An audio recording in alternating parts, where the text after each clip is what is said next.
Good morning. Today's topic is the top 3 actions that you can take to shift into a positive mindset. Have you ever asked somebody how they were doing and you can tell based on their answer, even if they tried to give you a positive answer, that they just weren't in a positive space? Imagine teaching a class with me this week where at the end of the class, we check in and ask 2 questions. We ask, what was the most challenging part of your day? And we ask, what was the best part of your day?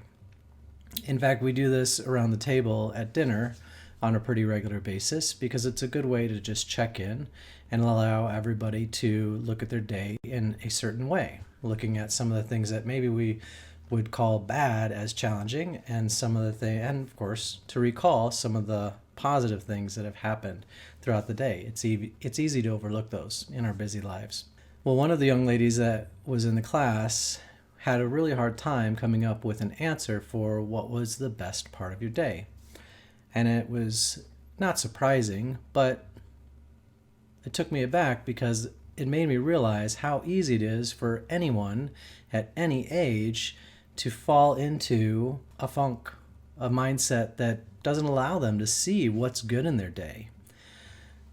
So today we're going to cover the top 3 actions that you can take to shift from a mindset, a negative mindset, we'll call it that, to a positive mindset. And what I said to this person was, I said, well, when I feel like that, and this is the first thing we can do, this is the first action, when I feel like that, I give thanks for things in my life.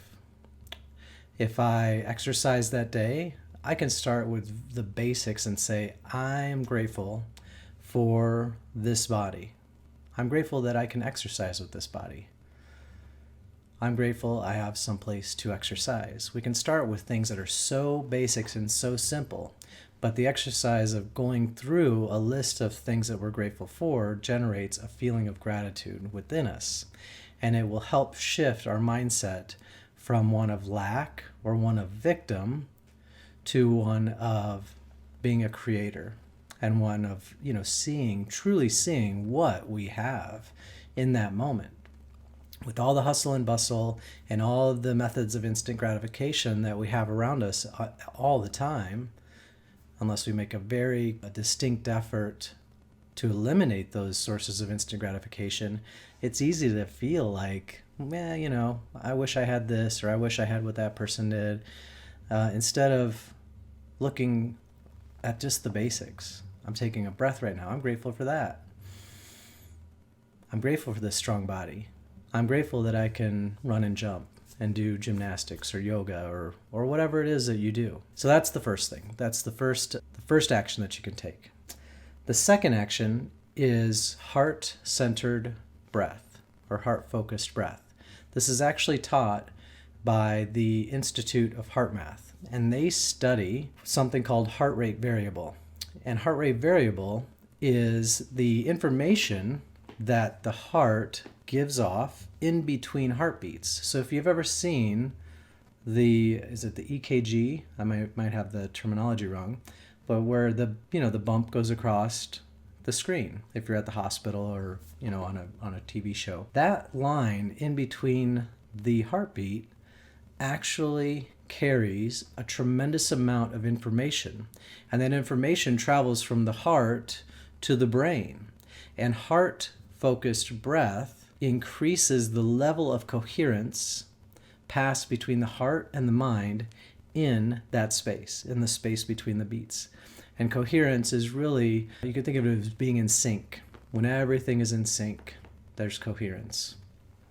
And so when your heart is in coherence, you tend to feel serene, you feel at ease, you feel gratitude, compassion. So heart-centered breath is the second action that you can take if you're feeling like you're in a little bit of a bad space. And the way that they teach you to do that, they have several different techniques, but the most basic one is place all of your attention on your heart and take a breath in through your heart. So in, 2, 3, 4, 5. out, 2, 3, 4, 5. And just in for 5 seconds and out for 5 seconds. If 5 seconds is too long for your breath cycle, you can try 3 seconds or 4 seconds. But over time, you want to try to lengthen your breath in and out, always with your attention on the heart. They even sell a clip that goes on your ear that measures your level of coherence. You plug it into your iPad, it's pretty amazing. So if you want to really, dive into the heart rate variable and all that, you certainly can. But you can also just put your focus on your heart, take 5 seconds to breathe in through your heart, and 5 seconds to exhale, and always with your attention on the heart. The third action that you can take to shift into a positive mindset is wishing others well. You can also say praying for others, however you want to look at it. I recommend that you start with somebody you like. It's usually much easier to wish somebody you like well than somebody you don't like well. But in this exercise, the idea is to start wishing others well, starting with those you like, moving to people you kind of middle of the road with, or maybe have no vested interest in, and then shifting to people that maybe you've had an argument with, or maybe you don't get along with. But even the act of wishing others well that you like has an effect on our mindset. It shifts our mind from a selfish state of being, right? Feeling sorry for ourselves, or again, being the victim, to one of giving, to one of service, even if it's in thought. Thought is a powerful thing. If you watch any of my other videos, you will see that I'm a big proponent of the power of thought and the power of words.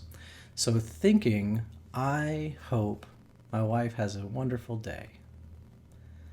I hope my daughter has a wonderful day. I hope my dog has a wonderful day. Heck yeah, don't forget your dog. And then you can move maybe to people that you're neutral about. I hope my boss has a wonderful day, and so on. Those are the 3 actions that you can take to shift into a positive mindset.